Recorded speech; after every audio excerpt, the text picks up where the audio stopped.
If you wanted to observe a place in deep space, a place so distant you could never reach it, what would you do? You might send a space observation station. That's what NASA scientists thought, and to achieve this, they sent the James Webb Telescope into deep space so it can help us observe the most remote places in the universe. The James Webb Telescope promises to make incredible discoveries. Will it show us the boundaries of the universe? Will it discover new galaxies and unimaginable worlds? Join us in following the discoveries of the James Webb Telescope, which will take us on an incredible journey to the edges of the universe. The James Webb Telescope was successfully launched on December 25, 2021, and is currently orbiting in space. But how powerful is it? The telescope is 100 times more powerful than the old Hubble telescope, which for about 30 years has shown us incredible images of the universe. According to NASA scientists, James Webb is so powerful that it could detect the faint heat of a mosquito on the moon.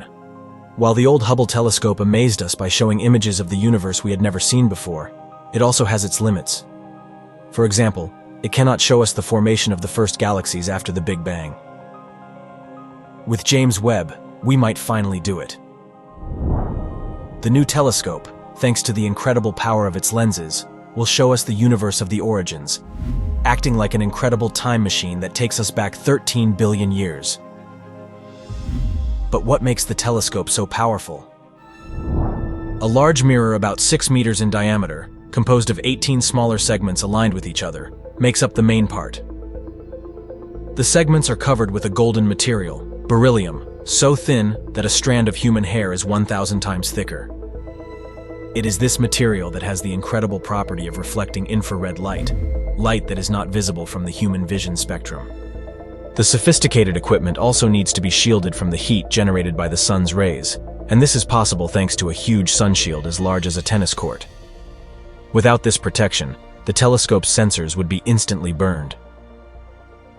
The side of the telescope exposed to light is subjected to a temperature of about 150 degrees, while the temperature in the shade is minus 250 degrees, an incredible thermal difference. One concern for scientists is that once in orbit, it will no longer be possible to intervene directly to solve any operational problems of the telescope. For Hubble, for example, 5 space shuttle missions were necessary to solve vision and maintenance problems. But this was possible because Hubble was about 550 kilometers away from Earth. The Webb telescope, however, is much further away, in orbit at almost 1,000,000 km, too far for any repair team. The first image taken by Webb was shown on July 11, 2022, at the White House, featuring the galaxy cluster SMACS 0723, captured in just 12.5 hours. To understand the innovative capabilities of the new telescope, just compare the images of the Carina Nebula taken by Hubble with those taken by Webb. The definition and depth of colors are incredible, marking the beginning of a new era of universe observation and exciting discoveries. But if we point Webb's powerful lenses towards the edges of the universe, what do we see? To understand this concept well, we first need to know that observing the universe is not just a journey in space, but a true journey in time. Our universe is about 13 billion years old, making it quite old. But how big is it? Scientists estimate the size of the universe at about 28.5 gigaparsecs. 1 parsec is approximately 3.26 light-years, meaning 28 gigaparsecs are about 93 billion light-years, a staggering size that's difficult to even imagine. But if we previously said that the universe began with the Big Bang about 13 billion years ago, how can the universe be 93 billion light-years large? If an object created 13 billion years ago had traveled at the speed of light, theoretically today, it could never be more than 13 billion light-years away. So, where does all this matter that makes up the universe come from? The matter that makes up the universe is the fruit of the Big Bang, that single unique event. The reason the universe is much larger than 13 billion years is that the universe is continuously expanding. This doesn't just mean that objects are moving away from each other.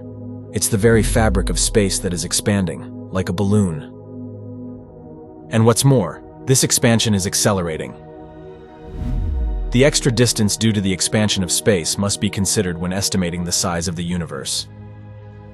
This is why the boundary of the universe is not about 13 billion light-years from Earth, but much further. But what is the most distant astronomical object that man can see? The maximum distance we can observe is about 13 billion light-years, which is the maximum time light has taken from the birth of the universe to reach us. Then why, when we search for the farthest galaxy ever observed by man, do we find GNZ 11, which is about 32 billion light-years away?